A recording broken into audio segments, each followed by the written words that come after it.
32 युगे नंदापुरे 28 युगे पंढरपुरे अर्थात आधी नंदापूर मग पंढरपूर या करवीर महात्म्य ग्रंथातील उल्लेखानुसार श्री विठ्ठलाचं पंढरपूरच्या अगोदर नंदापूर अर्थात नंदवाळमध्ये वास्तव्य असल्याची भाविकांची श्रद्धा आहे।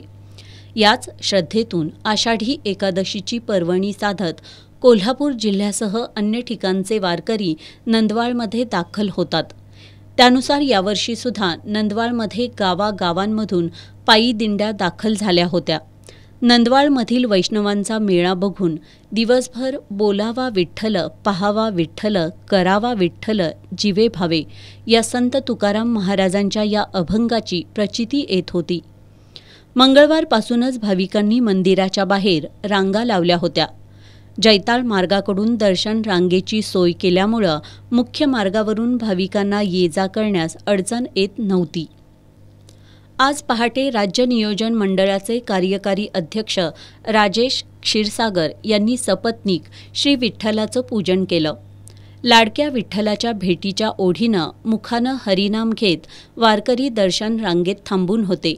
आज दिवसभरात 300 दिंड्यांमधून आणि अन्य माध्यमातून आलेल्या सुमारे 3 लाख भाविकांच्या वास्तव्यानं नंदवाळ फुलून गेलं होतं। सायंकाळी 4 वाजता कोल्हापूर ते नंदवाळ ज्ञानेश्वर माऊली पालखी सोहळ्यासह दिंड्यांचं मंदिरात आगमन झाल्यानंतर विठ्ठल विठ्ठल आणि माऊलीच्या गजरानं नंदवाळ दुमदुमून गेलं। या पालखीच्या मंदिर प्रदक्षिणेनंतर पालखी पूजन करून मंदिरात ठेवण्यात आली।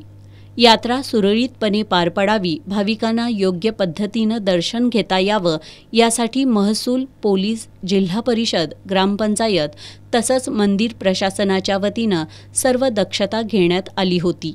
भाविकांसाठी विविध व्यक्ती, संस्थांच्या वतीनं खिचडी वाटपासह अन्य उपक्रम राबवण्यात आले।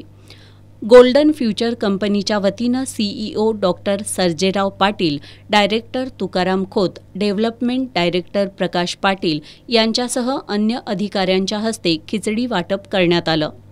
फिनोलेक्स कंपनीच्या वतीनं नंदवाळमध्ये येणाऱ्या भाविकांसाठी रेनकोटचं वाटप करण्यात येतं।